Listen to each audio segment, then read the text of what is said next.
Welcome to the Best by the Worst. The best movies of all time, reviewed by the worst possible critics. If you don't believe us, keep listening to find out.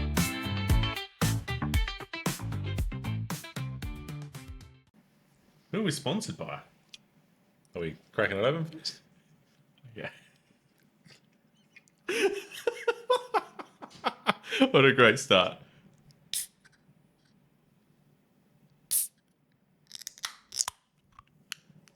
There we go. Welcome back, Barrett. Oh, thank you. Just got to get that peak audio. Can you please tell us what we're drinking today? I could if I wasn't trying to tip it everywhere. We are drinking Deeds Brewing once again. And turns out we are now sponsored by Deeds Brewing. Just for the record, we actually aren't sponsored by Deeds Brewing, but the beer name is sponsored by. Yeah, and it's a pale ale, 4.4%. New Zealand hops. It smells good. Now, many of our listeners are probably thinking, do we just have some sort of fascination with Deeds Brewing? And we truly don't.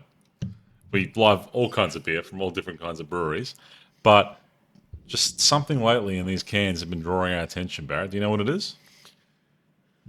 Well, I think today it was the fact it said sponsored by, and we've made so many sponsored jokes.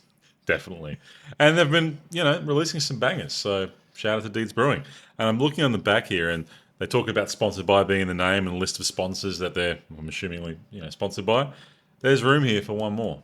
Yeah. Even though we want them to sponsor us. Ignore me. Look, if you want to get out your checkbook and you want to go ahead and sponsor... No, that's not how you make money, is it? If you actually think about it, we're already sponsoring them. We paid for the beer and we're giving them shout-outs on our podcast that absolutely no one listens to. They should be listing us on the can, and they should be giving us free beer. So definitely. We'll address that in later episodes, I'm sure. All right. I got some things to address. Go on. We may sound ever so slightly better. Ever so slightly. I think you should kind of explain the new setup, Barrett, because we've upgraded. Well, mildly. We're now filming, and it's going to go on YouTube. Mm-hmm. Who knows if it's filming right now? There's no one behind the phone to check. So your wife did check it before she went to go read a book, and she looked somewhat confident. So I don't know at this point, but we've got some Zoom box I found on the internet. Is that what it's called? Zoom box? No, it's called a Zoom PodTrack P4. I hyperfixated and researched the shit out of it. So. Yeah, right. I do love this feature. Yeah, we're not doing that. We're not one of those podcasts. Do you want to know what the audience thinks of that comment? Right. So these are the only times we use those sounds, right? Exactly. Okay. All right. All right, Barrett. What are we here to do? Well, hang on. We've got some better microphones as well. Yeah, and if you can't hear the difference, then we're doing something wrong. Yeah, we've had so many complaints. Yeah. You know where I've been getting them all? Where? On our Instagram. Oh. We have an Instagram now. We do? Yeah. Yes. I've got about at least 70 complaints about the audio since releasing the podcast. And link will be in the description below? Of the YouTube video. I guess of the YouTube video, yeah. Yeah, that's where the link to our Spotify and Instagram pages will be. We're playing with fire now, Barrett. Social media experts. All right. Who are we? We are the best by the worst. Well, I need to tell you something. I have a piece of paper that I read off to make sure I get all this right every time. Me too. I check some things as well. And it's still, because it's the same piece of paper from the first podcast, it still says our original name that we changed as we were recording. So I have to read that every time and go, oh, wait, that's not actually the name. It says the best and the worst. So you don't suffer from another case of mush mouth. Do you know, people have started calling me that at work. Oh, could be called worse things. So we're the best by the worst. Who are we? I'm Barrett. I'm Alex. You're Alex. All right. And where are we from? Perth, Western Australia. Yeah, we are. All right. And we are reviewing every movie to have ever won Best Picture. Mm-hmm. All right. We're 4 movies in now. This is the 4th episode. Yep. It's been a little bit painful, but we will continue the suffering for you. It's been a journey. Yeah. That's not what you said about 30 minutes ago when we were trying to get through the last 30 minutes of this movie. That's irrelevant. We'll get All to right. that. We're going to try and bring in a theme from each episode. Mm-hmm. That's not going well so far. Neither's this whole podcast. We are going to have spoilers. All right. I've had a lot of complaints about spoilers. Maybe, I think, 300 complaints. Yeah, we have made a significant improvement though from previous episodes. Not just the production quality and the fact that we're now on video, but also I have a pen that isn't clicky. Oh man! And there'll be no more complaints about me clicking the pen. Which I think there was apologies to everyone. I think there was about 4,000 complaints about the clicking pen. Understandably so. Listening back to the episode, it really irritated me. Yeah. My bad. Yeah. All right. I've actually got that as an additional note. Stop clicking your pen. Can't click it. Pen doesn't click. So, all right. We got through the intro, sort of. Let's just get rid of that. Sure. Alrighty. So, what movie did we watch, Alex? Oh, hang on. I got to make sure I get the name right because it's a funny one. I keep thinking it's Cinnamon. It sounds like cinnamon, but it's not. Now I've stopped it up. Cimarron. Cimarron. So Cimarron was the 1931 winner of Best Picture. Yeah. Yep. $1.4 million budget, and it made similar at box office. So that was good. Yeah, it wasn't considered a box office success, though, was it? It kind of just scraped in what it cost to make. Yeah. I guess, side note, I don't want to go down too much of a rabbit hole, but whilst doing a little bit of research online, they were talking a lot about this. This probably won Best Picture, not for its story, just because it was well shot. Yeah, and we'll get to that. We'll get to some of the pros of the movie and some of the negatives, that's for sure. But probably the first thing to address is the name itself. What does it actually mean? Yeah, yeah. So they did explain it in the movie. Yep. Fair play to them, because I had no idea what it meant. Do you remember what it was, Barrett? No. It meant like unwelcome, or it was to do with the land. Yeah, so a lady is talking about the land. So this is, a Western. We'll get that out the way to make the next part make sense. And talking about really, territory and lands that are not tamed, right? Yes. And she calls it, Cimarron land. And then someone asks what Cimarron means, and it means, a wild or unruly land. And that's in reference to the Wild West times and the land not being tamed and, being settled and that sort of stuff. Yeah. So, that's the name of the film. So $1.4 million budget, $21 million in today's money. Yep. Right. Not counting for 2024 inflation. Fair enough. Yep. We've got our, we've got our 5 jokes settled. Like they're rolling off the cuff now. They're flowing. But I do want to do something different from this point onwards, Barrett, if you're okay with it. I'm kind of lumping this on you. Oh. I wanted to leave it a surprise. There was some genuine reaction. Okay, yeah, all right. So I'm thinking as well, before we get into it, we're talking a long time ago. I thought it'd be interesting just to pluck out a few things that have happened in that year, just to kind of set the scene. I like that, because in my head, I'm thinking forward, World War II's coming. Right? That's simmering and brewing in the background. It's doing a brew. And that, yeah. So, yeah, I'd love that. So, and I want to make sure as well there's at least one Australian-specific key fact or fun fact, right? Because we are Australian, and we can't forget that, even though all these movies won't be. So, yeah, in this year, so 1931, that's the year Al Capone was sentenced to 11 years for tax evasion. So obviously, massive criminal. They couldn't pin him on for anything. They couldn't lock him up. But sure as hell, you don't defeat the tax man. And that's how they got him. So he went to prison or got sentenced for tax evasion. Yeah, right. This year, the Star Spangled Banner officially becomes the national anthem for America. Wow. Yeah, I was really surprised that it took that long. Big changes. Yeah. Yeah. So I don't know what it was before that. I probably should have checked that, but I thought that was interesting. Also, in this year, the Empire State Building is completed. This year's just full of bangers. Full of bangers. You're going to love this one. Oh, no. You're going to love this one. Is this your Australian fact? This is my Australian fact. So in this year, and I believe it was in August, I think it was August 15th, Yep. the two ends of the Sydney Harbour Bridge are joined in the middle. What? Yep. Oh, wow. I have a Sydney Harbour Bridge fact for you. Tell me. All right. So during the designing of the bridge, a lady, I don't remember the full story, but a lady went to either Parliament or someone important or to a newspaper or something. She had a complaint to make about the bridge. That I wasn't joined quickly enough? No, she wasn't quite sure how her husband was going to get his horse and cart up such a steep arc. Well, before there was a bridge, how did they do it? No. She thought that the horse and cart was going over the top of the harbour bridge, not across the road that's underneath the suspended. Like the arc is the suspension for the bridge. Why do you know that fact? Because I've done the bridge walk Of course. when I was 10. That's the one thing I retained. Fair enough. See, there's my fun facts. Fantastic facts. Poor time for me to take a drink of my beer. All right, I'm also going to have to make a small change because this earpiece is... I can't handle it. Okay. So for anyone who's not watching the video and wants to know what's going on, we're trying to record on this new PodTrack thing, and I put a headphone in one ear, and I have HD stereo audio in one ear and regular audio in the other ear. Mushmouth, yep. Mushmouth.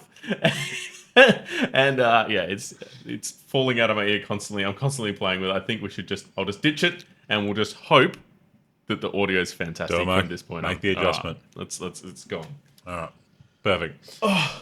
It's also on my shirt as well. All right. Maybe I'll pick it up a couple of times through and just make sure that we still sound fantastic. Whatever you need, mate. Yeah. My voice won't sound fantastic. No. All right. Yeah. Let's get into the movie. This is what everyone came to see. Yeah. Mate, Cimarron. Yeah. Tell me about this movie. So basically, it was about two people, husband and wife, and they moved to Cimarron. And then I'm not really sure what happened after that. I don't think Cimarron was a place. Remember, we just talked about it. Yeah. But okay. Halfway through the movie, they named it the state of Oklahoma. So what was it called before then? Well, that area was the Osage County. So I think Barrett might have been watching a different movie to me. So again, the word Cimarron was to describe that land being unruly and wild. It wasn't actually the name of any of the townships involved in the movie. We'll just clear that up. All right. Okay. So, anyways, they moved to the Osage County. Yep. I guess one of the opening scene of the movie is just a huge amount of people. Yeah, a lot happening. We've got to talk about that opening scene. Yeah, it's a huge amount of people all lined up on the edge of the county.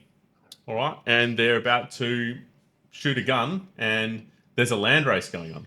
Yep. So they have, it's obviously there's dialogue now at this point. I think gone are the days where we're going to have quiet movies and things like that, or silent films. But they still had a couple still images with writing on it to kind of give some context to what was going on.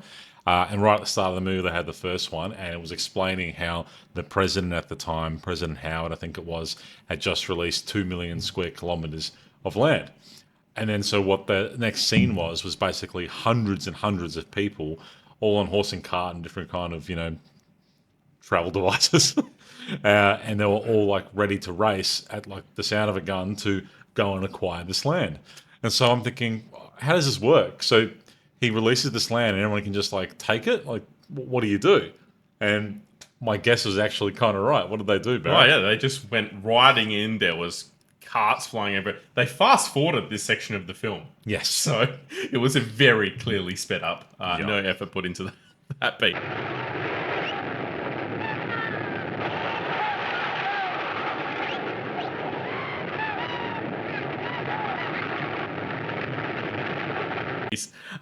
And carts falling apart, people running into each other. There was horses taking off in one direction. The person that was supposed to be with the horses gone in the other direction. Bad time for some people. And they were racing to put flags in the ground to claim their stake of land. Because I've made a joke that, what do they do? You just plant a flag and now suddenly that's your land? How does this work? And sure enough, that's what they were doing. You just plant this flag, and it doesn't really explain how much land you get at that point, but that it just seemed to be a free land grab. Yeah, well, I don't know if you did any research on this, but that actually happened. Really? Yeah, it's not just a thing that was added for the movie. That actually happened. There was 50,000 people that arrive for that land grab in real Wow. life. Yeah. And do they just get it for free? Yeah. Wow. But how much do you get? Like if you plant a flag, who validates that? I have no idea. Just complete Wild West. You've once again, That's how they named it. you've questioned past the level of my research. Sorry, Barrett. Okay, but that's cool. So that's basically the start of the movie. Yeah. So there's this guy, the main character. Remember his name? Yeah, Yancey. Yancy, yeah. Yeah, I Again, thought with the these wife's terrible name was names. Nancy for 3/4 of the movie, and I was like, why is it Yancey and Nancy? So what is the wife's name? Sabara? No, Sabra. Sabra. Yeah, so Yancy and Sabra, they're married. Sabara. Saba. How did the Kiwi say Subaru? Subaru. We don't want to insult the entire community here, Barrett. Sorry. I have to bleep that out. So they're the married couple, right? And two of the main characters. Yeah. I don't think at this point the wife's really around, but No, she's back at home with yeah, her mother. but the husband is. Yes. And there's another female character that's kind of another main character. So her name is Dixie. Dixie, yep. And it doesn't really explain if they know each other very well. I just think they've kind of encountered each other trying to achieve the same thing, right? Doing this land grab. And then they kind of, talk and they're just, goading each other because the race is about to begin. And they all take off. Everyone's running around. They've sped up that scene. They're trying to grab this land. And that Dixie girl, she rides her horse down into a ditch and falls over, right? Smashes up the horse. Yeah. She gets a bit banged up. And the main character, Yancy, stops to help her. What happens Yeah, next? well, she claims her horse has broken its legs.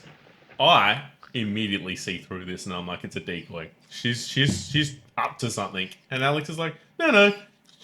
She just broke it, like the horse. I thought the women of the 30s had class. Yeah, no. So I saw it coming from a million miles away. She leaves him in the creek to shoot her horse. No, I'm all right. Oh, but his legs are broken. I heard him crack. Oh, please shoot him. And then she just climbs the embankment, gets on his horse, and goes and steals the land that he was trying to stake. Yeah, just, takes the horse, a couple 100 meters down, plants a little flag. Yeah, and then we find out later in the movie, she loses the land. Yeah. All the other women start a protest Yeah. that she can't own the land because I think Yeah, she she was a doesn't have nuisance man. or something. Yeah. Some odd ruling. Yeah. But in the short term, Yancy missed out. And so then it basically cuts to back at the family home. So his wife's there, Yancy's there, some other family members. Yeah, they were having dinner around a table. Yeah. And at that moment, or at this moment, I think we need to stop because there's a scene we need to talk about. Okay, so yes. If, So I'm just going to start by saying before me and Barrett realised what was going on, there's a wider shot, a further out shot, and I can see like a chandelier thingy, but it looked really off. I'm like, that looks weird above this dining room table. And then it cut back and they're talking a bit more and thought nothing of it. Then the scene cuts to what's going on with the chandelier, and me and Barrett just immediately looked at each other in, I don't even know what the expression was, a mixture of disgust and surprise. yes, I'll do my best to describe what was going on in the scene. So, kind of imagine the scene is looking at the table, and then it pans up, and there is a African American boy on top of this chandelier, like sort of swinging there, holding like a brush thing for dusting. I'm not really sure, but it flicked to this and stayed there for a couple of seconds, and then went off that again. And just as soon as that scene happened, Alex and I just both looked straight at each other, and we were like, "What was that?" It's exactly as it sounds.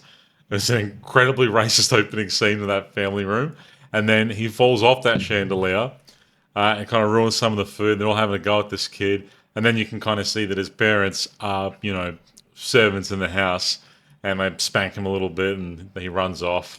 And that was a scene. Yeah. All right. So once we get that piece out of the way, the family, or the husband and wife, are talking about leaving and going off to this new promised land, we'll call it, the Wild Wild West. Yes. Yep. So they're in the talks of going off that way. And basically the mother doesn't want her daughter to go. But the husband's like, no, we'll go. And Yeah. it's the 30s, so what the man says happens, and they go. And that's what happened. Yep. So yeah, off they go. They take off in a two-carriage. They call it a caravan or something, but Yeah, it's two carriage, yeah. carriages, Yep. two horses. It's all their belongings and bits and pieces, and they stop probably some portion into the trip, and they go to set up a campsite. Yep. And he goes to get maybe like the bedding out of the carriage or something like that. Yes. Yep, goes to get the bedding out of the carriage, and he's like, "Oh, gee, the bedding's heavy," like just really confused, and then rolls it out, and what rolls out of the bedding? The young African-American boy. Hi, Rickety. Isaiah! Please let me stay, Marciancy. Miss Saber, I help, I work, I do everything. Yes. Right. This is them begging him to stay, right? And they let him stay. And something that didn't really occur to me until towards the end of the movie, that they never really addressed the fact that he just left his parents, left the original home, never went back, parents never looked for him. He just was with them now. Yeah. They were his new parents. Yeah. And they did not do a good job of looking after him. No. Yeah. We'll get to that. All right. But yeah, so then they basically get to this new land, and basically it's the start of a very young town, right? Yeah. Yeah. And I guess I do want to make a point as we go along. I did note this down. When they're camping, they almost get robbed by this guy called the Kid. Oh, that's a good point. Right. Yeah, the kid. But the Kid doesn't rob him because he knows him. Yeah, they're like a little And- gang, but they're like, oh, hey, Yancey, what's going on? And then when he arrives in the town, he goes to the bar, and the barman knows him and Yep. gives him a free drink because he knows him. Yeah. It is not addressed in the movie at all. No. How this guy knows everyone. But he's a well-connected dude, right?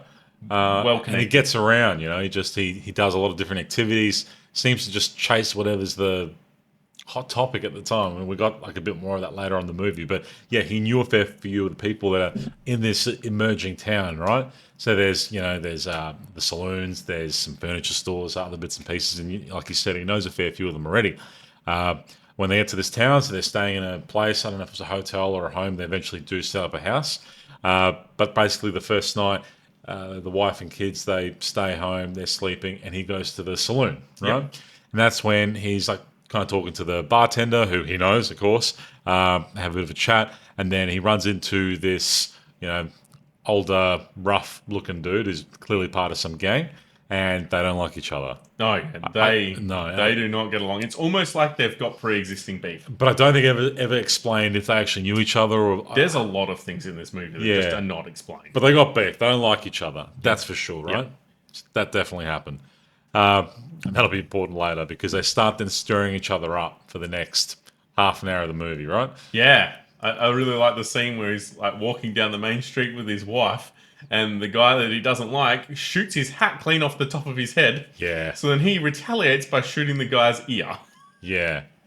Yeah, it was good. I think it just like skimmed his ear or something like that. Yeah, and then it sort of keeps escalating and building from there. And then there's a point not too later on where they're kind of like, they lasso this guy that's just trying to walk down the street and mind his own business. They're harassing him. They're trying to force him to drink. He doesn't want to drink. Yep. I don't really understand that piece either.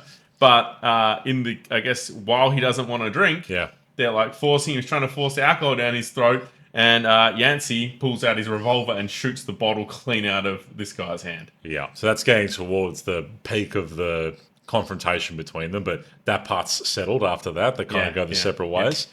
Something else. Oh, and to mention as well, so we started to question, well, what is Yancey trying to achieve in this town, right? So he's a lawyer and an editor, right? Yes. Some other previous life. So they start up a newspaper. That's what Yeah. they're doing in the background to all this. Yeah, what's it called? The Oklahoma Wigwam. Wigwam. The Oklahoma Wigwam. What a name for a newspaper. Yeah, it sounds like something out of Rick and Morty, doesn't it? Yes. So that's what's happening in the background. But, they can see themselves getting established in this town. It's been like 3 or 4 years at this point. They've got their little newspapers starting up and all the rest of it. Yep. And then big scene breaks out where the gang members or the gang and the kid is part of this gang as well as oh, wait. Hang on. No, sorry. Yeah. The church scene. The church scene, yeah. I'm jumping ahead. We've got to I'll chat jump about into that. the church Go scene through if the you church want. scene. Yeah, okay. So they've been in the town for a little while, and a few of the town members come to see Yancey, and they're like, "We want to hold a church service next Sunday, and we want you to, like the inaugural church service. yeah, we want you to, what do you?" Oh, like My MC brain it, says really. says pasteurized, but that's not the. That's what you do to milk. MC. What's it? A pastor is at a church. Yeah.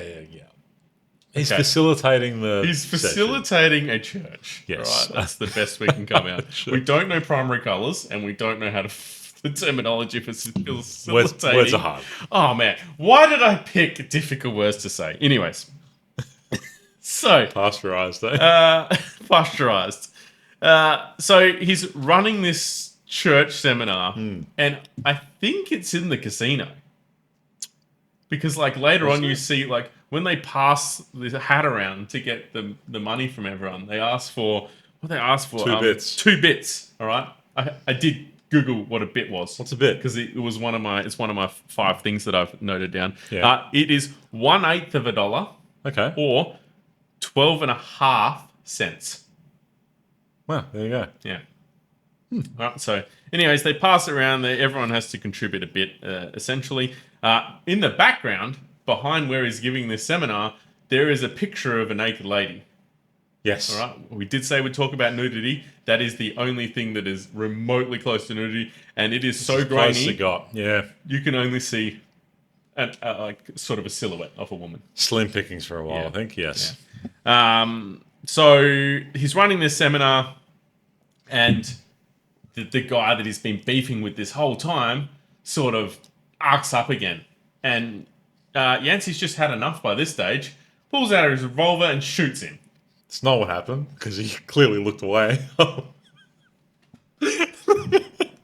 So, almost Barrett. So, what happened was he's talking through and he's getting engagement from the community and they're all loving him. That guy that he's got the beef with cracks it, takes a shot at Yancey. Yancey reacts, so it misses him, retaliates, and shoots that guy square in the chest. He's dead. Right, I might have been looking at my phone. Look, it was a difficult movie to watch. It was. If you're not getting a sense of that yet, it wasn't a great movie. Me and Barrett didn't like it, but Yeah. we'll rate it at the end. So, anyways, he shoots his arch nemesis at this point, Yeah. and then just continues on with the service. Yeah, like nothing happened. Yeah. Says a hymn out of the Bible, and everyone's happy. Everyone loves him. So the Yeah. town loves him at this point, Yeah, right? just finishes it up. Yeah. Yeah. Then it goes to that scene where the town breaks out into a bit of a shooting scene. Gangs come in. The kid is part of it, who we Yeah. saw before. Yep. Clearly they're not really friends anymore. And they're shooting up the town, right? Yes, yeah, very much so. Shooting up the town. So Yancey, he's at his home. He is clearly the guy that's going to get involved. There's also a hell of a shot. So he gets his guns and he's trying to go and fight these guys, right? Some other people in the town that are also shooting these gang members, right? Yeah. So while that's going on, and Yancey's trying to get an angle where he can flank some of the shooters to end them, the African American boy who's still with them, we really should find out his name. He is trying to get Yancey's son, because Yancey's son isn't with Yancey or the mother at the home. He was out and about. Yes. So he's hiding in some other settlement, some other building nearby. And so the African American boy who's trying to run to grab the kid to bring him to safety. So trying to help, right? But gets shot. Yeah. Yeah. And that's just the end of him. No, nothing more. Yeah, he's dead. Well, not fully dead yet, but he's dying. Meanwhile, Yancey gets the angle on the kid and the other gang members, kills them. So Yeah. they're dead. So they're celebrating Yancey. The gang members are gone. Yeah, you pegged me.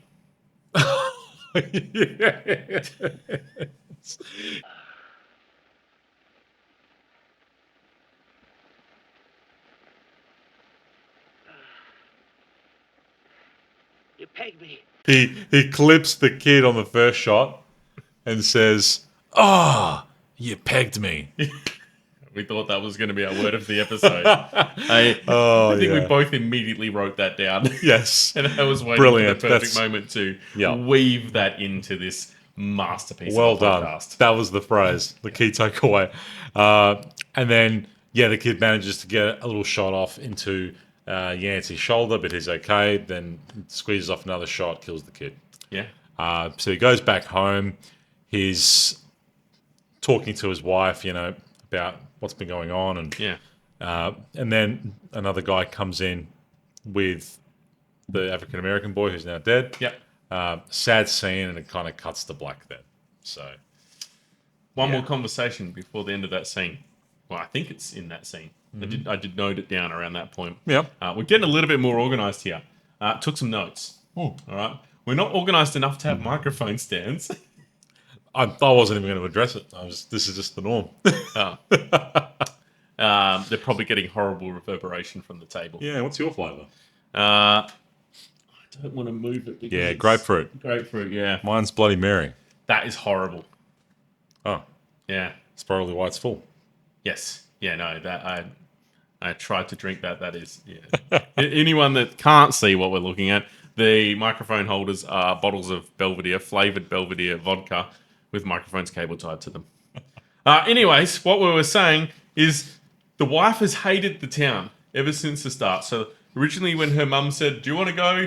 Or I don't want you to go. She goes, I'm going. Yep. Gets there. First night, hates it and continues to hate it until this point. And then she says, I'm really starting to like this town. To which Yancey replies, let's go. Yeah, it's time to go. Yeah. And then we kind of figure out, she makes the comment, mother was right. You kind of only have an attention span for 5 years. You've only stayed in one place for 5 years at the most, and they were there for 4 years. So it's clear, like Yancey, he gets itchy feet, doesn't like staying in the same place for too long. He wants to go. But she puts her foot down, Yeah. doesn't want to go, Yeah. and so he leaves without her, and she stays to run the newspaper. Yeah. And then raise the scene fades to black, comes back in 5 years later. All right. So we are in 1907. 8, I thought. One of those years. I think, Yeah. 19... It's been 5 years. 1909. It was 5 years he was gone for. Yep, but they'd been there for 5 because they moved. Anyways, 4, yeah. I think we're about 1909. Roughly there. Yep. About that point. Comes home in a uniform. He's Yeah. been in some sort of Spanish conflict. Well, the Spanish thing was happening around then, so that does line I up. don't know much about history, so Yeah, some Spanish, American, I don't know, some sort of conflict. yeah. There's always a conflict, America right? had a few of those. Still do, yeah. So he comes home in a uniform, and I need to talk about this because I took a note of it as I was watching. When he comes home, he's like greeted by his wife, and then there's a guy all throughout the movie that stutters. Mr. Cravat, could I see you a minute? All right, I don't need okay. any more commenting about stuttering people, Alex, because I had to bloop you out of the last podcast. No, I'm curious about it. So, I need to understand why another movie has a character that's got a wicked stutter, but even more so now, they're making it humorous. So I'm like, hang on, is this like something that they did then because they thought that was funny if a character had a stutter? They're making a lot of jokes about it. That it cannot be a coincidence. There's another movie with a I stutter. think you should Google it. Oh, I will check that after, but wicked stutter. You don't want that in your search history. Is stuttering funny? No, not at all. It's just, but they were making it into a joke in the movie, and Yeah. thinking, what's this stuttering thing? Why does it always have to be a character with a stutter? Is it a minor character? So this guy's been in the show, like pretty much from the start in this town, Yeah. stuttering the whole way through. Yeah. And then at this moment, the camera pans across to him, and it's just like a straight-on shot at his face, and his eyes are a little bit crazy. Like I'm getting the crazy eyes guy Yeah. from Mr. Deeds. Yep. Yeah. Looks fine to me, guy. I'm getting a bit of that vibe. But the camera just stays fixated on his face. And I swear that shot was 10 seconds long. Way too long. Way too long. It's just kind of pulling funny faces. And it goes for way too long. Can I just point something out to you? Yeah. You can't do funny faces in an audio podcast because the viewers can't see what you're But the doing. people watching the video can. Good point. We'll get more viewers. Exactly. They'll listen, and then they'll watch. It's a real funny scene, though. I love that. That's Yeah. actually one of my favorite parts of the whole movie. Oh, really? That scene just went way too long. It was awkward. I loved it. Do you know what one of my favorite parts of the movie? This is a good point to stop and talk about. The costumes. Yeah, His costumes. boots were fantastic. I didn't notice his boots. He Yeah. had great boots. They were Yeah. expertly And polished hats. by Quality hats. they were expertly polished regularly towards the first half of the movie until someone was shot, and then they stopped being polished. You can probably read between the lines on that. Yeah. And his hat, the hats. I hate those little round hats they wore. Yeah, I don't know why you hate those little round hats. I like so the much. cowboy hats because they appear to stop the sun. The little round hats do absolutely nothing apart from be a fashion statement. I think they looked dashing in those little hats. Each to their own. So what happens next? I'm trying to read my notes quickly now. So he's back. It hasn't really explained where he's been. He's kind of back in the town, but then we work out it really only seems like he's come back actually to put his lawyer skills back to action to defend Dixie, the girl from the start of the movie, who we worked out now is being booted off her land, and she's being charged for being a nuisance or something really wild like that. Yeah. So he's really come back to defend her, and his wife's like, "What's going on?" Yeah, so he didn't come back for that specifically, I think we worked out. But coincidentally, the exact same time she was going to court, and he's like, "Oh, well, I'll defend you," kind of thing. So went into court and defended her and won. Yeah, Won the court case. he was good. Yeah, he really, really good defense. I also liked those scenes all around that time because we'd progressed to like 1909. We had like cars and stuff coming in. The town had grown massively by that point. Yeah, that was pretty cool. All right. Now, I guess at this point, we get our first notions that the Osage people, which are the Indian people that used to have this area of land, and they've been taken from that land and put somewhere else. Yeah, but now they've got like land rights or something that Yeah. now it's Oklahoma, the state's been formed, and you know they've got these land rights, and I guess we know a little bit more about it only because we've both watched Killers of the Flower Moon recently. Yeah. Which is made much more recently than this movie. Yes. But also touches on the same real storyline where these Osage people had all these land rights and it's covered in oil. And so they had all the oil money. So these Indians were, getting rich off the oil, and the white people didn't like that. And they were trying to take it away from them however they could. Yeah, they even comment on that in this movie in later scenes. And in later scenes, what is it? One of what's his name? I can't remember their names now. One of Yancey and what's the lady's name? Dixie? No, the mother. Oh, Sabra. Sabra. So Yancey and Sabra, their son, Yep. married an Osage woman. Yes, when they do that next time skip. Yeah, and that sort of thing happens in Killers of the Flower Moon. So yeah, I did note that down. That is this just the prequel for Killers of the Flower Moon? Yeah, it's the prequel. There you Yeah. go. So if you haven't seen it yet, watch this and then watch that. They'll fit together perfectly. Perfect. Yeah. What a recommendation. Yeah. So yeah, they're trying to take the Indian land rights back, and that sort of is that all that really happens in that scene, and then we jump forward again. Pretty much. It's not a lot that happens until that next time skip, and the next time skip is huge. 1929 skips forward to. So we're now they call it out in the movie 40 years on Yeah. from when they first moved to the town. The Yep. newspaper, the Wigwam, has become. Oh, we missed a crucial point.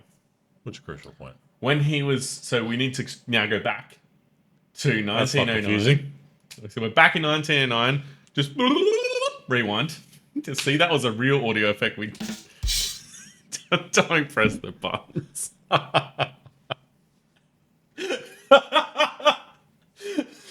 My last one, I swear. Okay, no more touching the I buttons. get two an episode. I'm gonna delete them. It's probably a good idea. Yeah. Because they light up red. I mean, I just want to press them. No more. Yes, sir. You're gonna press them again. Anyways, we've rewound back to Yep. 1909 Yep. because one of the last things that happens before that scene fades out Mm-hmm. is he writes a really provocative, is that the right word? Newspaper piece Oh, yes, the editorial piece. about the Osage people and what the white people are trying to do to them. And just in support of Native Americans, really. Listen to this, the lead for tomorrow. The demagogues plan to rob them again, stealing the vast ocean of oil gushing up through the miserable barren land known as the Osage Indian Reservation. Again victimizing those duped and wretched Americans, the Osage Indians. The treaty's broken, the land stolen, and now there's about to burst forth the gaudiest, star-spangled piece of crookedness ever played under the wing of a double-dealing government. We can't print that. And why not? This isn't the Cimarron country. It's the state of Oklahoma. Yes. And I didn't quite work it out until later, but the wife was actually anti-Native American for the most part. Yeah. Didn't want it published to ruin the newspaper. You can't slur the government. It's treason. It's history. I don't blame the government for crooked politicians' tricks. I'll show them. I'll stop them if it's the last thing I ever do. Yeah. And that caused a bit of a rift between them, I think. Yeah, and then we have the big jump forward in time, and she hasn't seen him since that moment. pretty much. Yeah, like decades later, Yeah. the son's now married a full, blood Native American woman, and is now totally okay with Native Americans, and is publishing pieces in the paper that reflect that. So something's changed along that timeline. Hasn't seen Yancey, doesn't know where he is, just believes that he's still alive. All those original people that worked with her are still working for her, and she's being celebrated as like a member of Congress or something. Yeah, like she that. becomes a member of Congress. Yeah. So she's done really well for herself, and then they're having this dinner to recognise her, and then they're walking outside, and there's some guy, and there's a bit of commotion, and says that there's been an explosion. Hello? Hello? Field office? Send an ambulance. Quick. Osage 3. Yeah, that's right. Something like that. What happened then? So it was a guy. He comes running in. He rings on the phone. Basically, there's been an explosion at a nearby oil rig, and essentially they talk something about like a stick of gelignite. It came back out of the hole, so I think like they've tried to drop it down. The oil's pushed it back up or something. And it's landed on the ground, and then someone has thrown himself onto the exploding dynamite or gelignite or whatever it is, and shielded the blast. Oh, we'd all have been blown to bits. Everyone around here, too. If it hadn't been for a man who grabbed the torpedo, cushioned it against his body, and prevented the explosion. Yes. And saved everyone else around. Yeah. Right. And they say it's some old drifter guy. I think his name is Yancey. It's an old drifter who's been hanging around here ever since the new field opened. Some of the fellas call him Old Yance. Something like that. Something like that. Triggers I her don't think they say immediately. his name properly. She runs over. He's on the ground, covered in oil. Realizes it's him, and they kind of embrace before he dies. Yeah. And kind of like talking about the movie, and that's really the ending, right? But it sounds like a lot happened in this movie, and I guess it did with all these time skips and the rest of it. But it was still, for me, very boring. And very long movie. As you can tell, some of us didn't pay attention to some parts of the movie. It was a couple hours long, so I guess normal in this day and age. But it was boring, and also they didn't really, I think, explain enough of what was going on in these time skips. And it's pretty important also to know why he just disappeared for multiple decades, and his life seemingly fell apart. Because before that, when they had that argument for that big 2-3 decade time skip, whenever it was, we didn't mention this, but when he'd come back to town and won that little court case and defended Dixie, he was then running for governor. When he was back in the town, he was part of the community again. Everyone fucking loved him. Yeah. And he was running for governor. And there's a scene there where this person who's obviously influential was willing to basically give him the governor seat if he agreed to, sort of wind back his approach on Native Americans and try and strip them away from their land and oil rights, which he refused to do. And then I'm guessing he didn't become governor and then just disappeared again. So it's like, how did he go from being so influential and successful to being a drifter who jumps in some sort of, oil incident to save a few lives? It's just, that part of me doesn't reconcile. I'm going to presume that someone pegged him.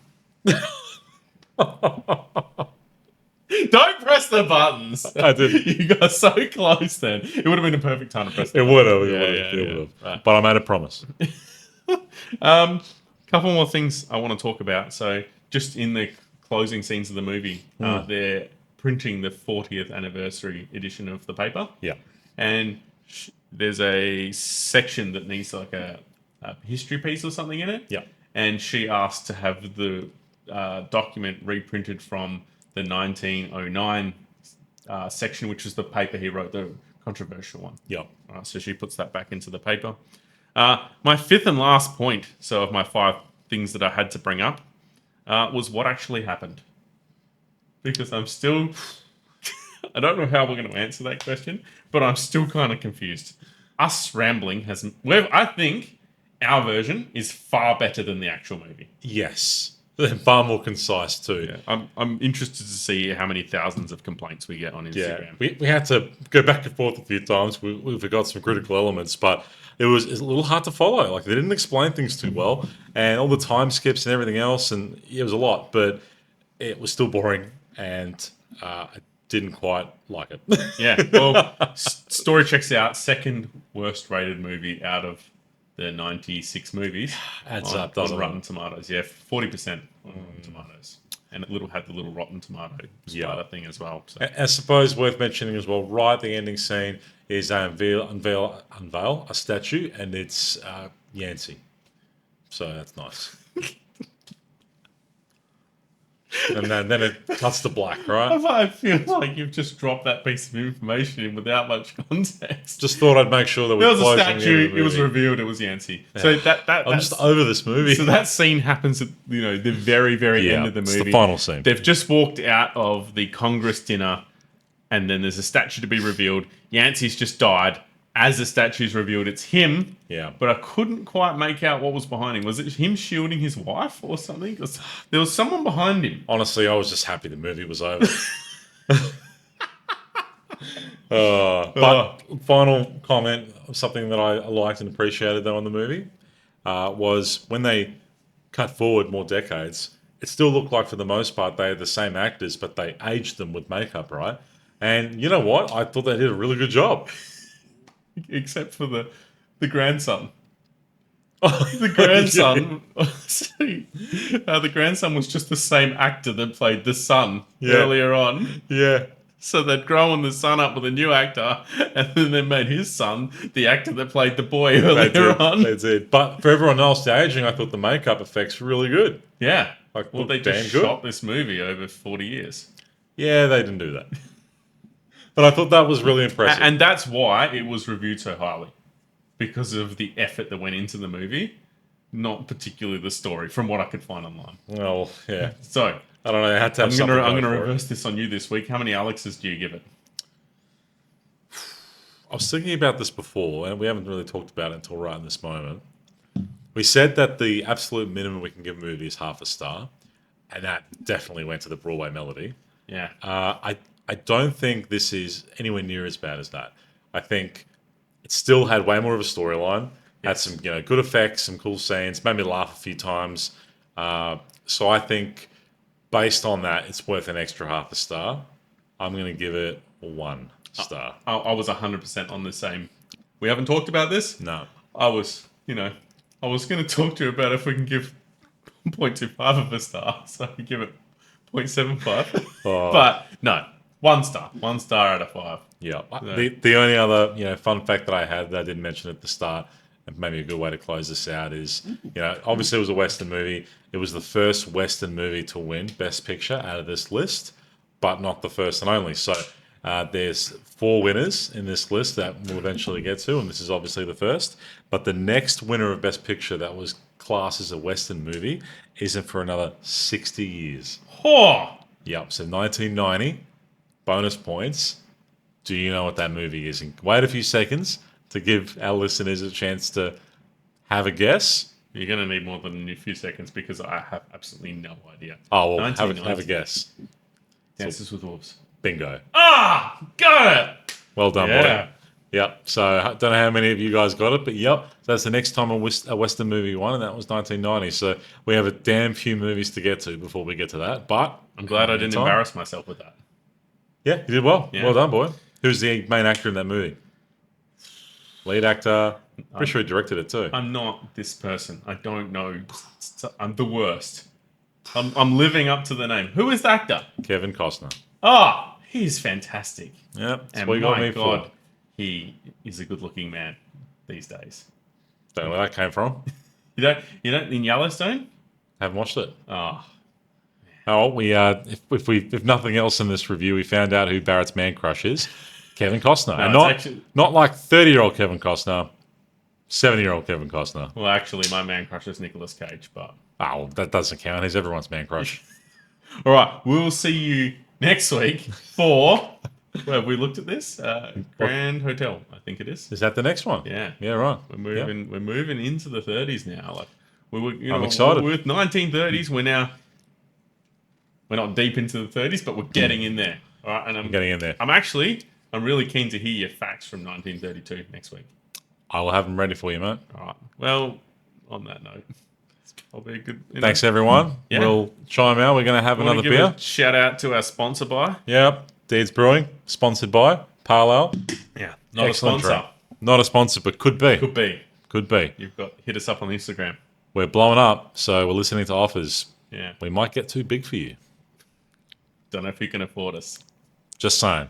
Send us some free beers and we'll give you more shout outs. That's all we need. All right. Thank you.